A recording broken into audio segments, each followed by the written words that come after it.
जय गुरुदेव, जय गुरुदेव। हुजूर मालिक संत सतगुरु के चरण कमलों में कोटि कोटि वंदना, कोटि कोटि प्रणाम।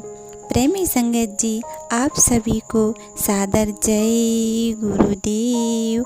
आज के परमार्थी वचन, भक्त की पुकार। एक एक शब्द सुनने की दया मेहर करें जी। हुजूर मालिक फरमाते हैं, एक वक्त था जब राम को आना पड़ा, कृष्ण को आना पड़ा। अब वक्त ने पुकारा है तो बाबा जी को मैदान में उतारना पड़ा। अब राम और कृष्ण भी आ जाएं तो काम नहीं कर सकते, क्योंकि बेकाल के अवतार थे, उन्हें सहार करना था। अब तो आपस में ही इतना सहार बढ़ गया है कि राम और कृष्ण क्या सहार कराएंगे। अब ज़रूरत पड़ी ऐसे महापुरुष की जो संभाल ले, गुनाहों की माफ़ी दे दे। पहले राजाओं का वक्त था, किंतु अब बिना नरेश को राज। बहुमते तिये मते बाले मते, बिना नरेश को राज। सुखी संपदा की कोनि कहे, प्राण बचे बड़े भाग।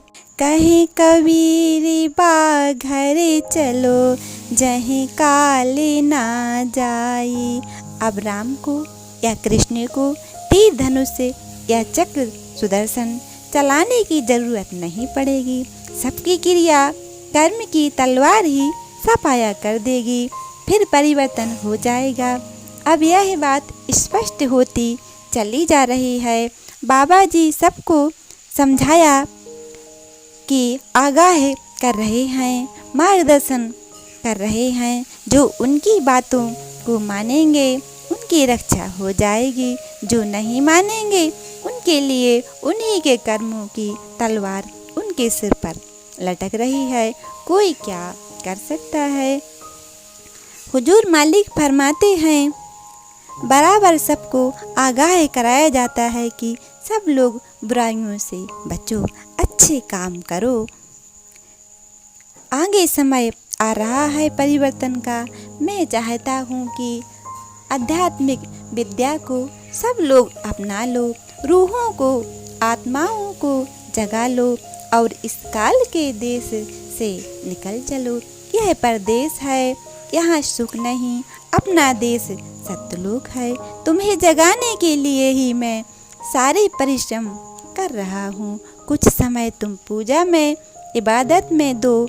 ये शरीर जो आत्मा का घर है, इसे ठीक से रखो, इसमें बीमारी ना आने पाए, क्योंकि इसी शरीर से आत्मा को जगाया जाता है और परमात्मा को प्राप्त किया जा सकता है। हुजूर मालिक फरमाते हैं, हमने ये भी कहा था कि जब चारों तरफ से तुम्हारी पिटाई होगी, रोम रोम पिटेगा, तब हार कर, मजबूर और लाचार होकर इस मैदान में आओगे। अगर तुम महात्माओं से पूछकर घर का, समाज का, राज्य का काम करते तो तुम्हें सही तरीका बता देते। खेती, दुकान, दफ्तर, सबके काम ठीक ठीक होते। फिर कोई किसी को धोखा नहीं दे सकता था, कोई किसी को लूट नहीं सकता था। सब लोग अपनी अपनी जगह पर अपना अपना काम मेहनत और ईमानदारी से करते और समय निकालकर परमात्मा की सच्ची पूजा आत्मा से करते, रूह से खुदा की इबादत करते। हम यही चाहते हैं कि इस तरह की एक नई व्यवस्था आपके सामने आ जाए। मैं बराबर आपसे कहता हूँ कि यह शरीर किराए का मकान है। जहाँ श्वासों की पूंजी खत्म हुई, यह मकान गिर जाएगा। मैं भी किराए के मकान में ही हूँ। मैं कोई पट्टा लिखाकर नहीं आया हूँ। इस किराए के मकान से तुम काम ले लो और पिंजरे से मरने के पहले ही निकल चलो और निश्चिंत हो जाओ। जब उसका बुलावा आए तो कह दो कि मैं तो बिस्तर बांध कर तैयार हूँ। ऐसी चालाकी और होशियारी करो, बुद्धि से काम ले लो, अच्छा रहेगा। हुजूर मालिक फरमाते हैं जब क़यामत आती है तो गुनाह करने वालों को खाना पानी नहीं मिलता। थोड़ी भूख प्यास बर्दाश्त कर सकते हो, लेकिन उस समय पर भूख इतनी लगती है कि माँ बच्चे को मार कर खा ले, कोई किसी को मार कर खा ले। घास दाना फल फूल कुछ नहीं होता, 2 ही दिन में ये शरीर लेट जाता है। महाकाल के नाके तक सिमटाव होता है, उसके आगे सिमटाव नहीं होता। हुआ बाबा जी ने एक नई चुनाव प्रणाली का सूत्रपात्र किया जो विश्व में कहीं नहीं है। बाबा जी ने कहा कि काशी नगरी प्राचीन तीर्थ स्थली है। इस भूमि पर शिव जी ने 20,000 साल तक तपस्या की। ब्रह्मा और विष्णु ने भी इसी भूमि पर तपस्या की। प्रेमी संगत जी इसी भूमि पर, कबीर रैदास गोस्वामी दास जी महान संत रहे। जितने भी संत फकीर हुए सब लोग काशी में आए और इसको पवित्र किया। इसके कण कण में ओतप्रीत है। इसे भोग भूमि बनाने की कोशिश की गई तो कण भर गंदगी जमा हो गई और वो सब साफ कर दी जाएगी तो धर्म फिर ऊपर आ जाएगा।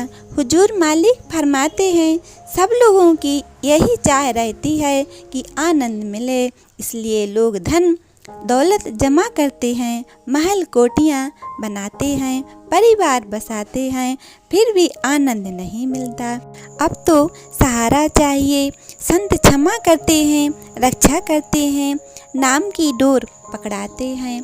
नाम की डोर पकड़कर जीवात्मा स्वर्ग, वैकुंठ, ईश्वर धाम, ब्रह्मलोक आदि अनेक रूहानी मंडलों को पार करती हुई अपने असली वतन सत्यलोक सचखंड में पहुंच जाती हैं, जहां ना मरना है, ना जन्मना है, ना दुख है, ना क्लेश है। इसलिए लोगों को यह सोचना चाहिए था और इसकी जानकारी करनी चाहिए थी कि आनंद कहाँ मिलेगा। संसार की इच्छा बुझती नहीं, जितना ही उसको पाने की कोशिश करो उतनी ही बढ़ती है। जैसे आग में घी पड़े, यह आर्टिफिशियल बनावटी और क्षणभंगुर संसार है। यहाँ सूरज निकलेगा और डूबेगा, दिन होगा और रात होगी। इससे परे दूसरा देव लोक है, वहाँ ना सूरज डूबता है ना निकलता है, वहाँ अंधेरा नहीं है, वहाँ प्रकाश ही प्रकाश है। उस सृष्टि की रचना अद्भुत है। ये जल मिट्टी वायु वहाँ नहीं, वहाँ का वर्णन नहीं हो सकता। वह आंतरिक जगत है, दिव्य जगत है, जिसे जीवात्मा सूरत और रूह की आँखों से देखा जा सकता है, कानों से सुना जा सकता है और नाक से सूंघा जा सकता है। बाहर 2 आँखें दिखाई देने वाला जगत यह मिथ्या है और वह आंतरिक जगत प्रकाशवान है। प्रेमी संगत जी, पर आप इसको जानते नहीं और इसी मिथ्या जगत में बुद्धि की कसरत बाजी करते रहते हो, पर मिलता कुछ नहीं। हुजूर मालिक फरमाते हैं अनंतो गत्वा तुम फना हो जाते हो और सब यही छूट जाता है। समय आ रहा है, इस संदेश को सुनने के लिए सब लोग भगेंगे। सब लोग प्यार और सम्मान चाहते हैं। आप महापुरुषों के संदेश से दूर हो गए, इसलिए संघर्ष की आग हृदय में जल उठी। अब फिर महापुरुषों की ज़रूरत है।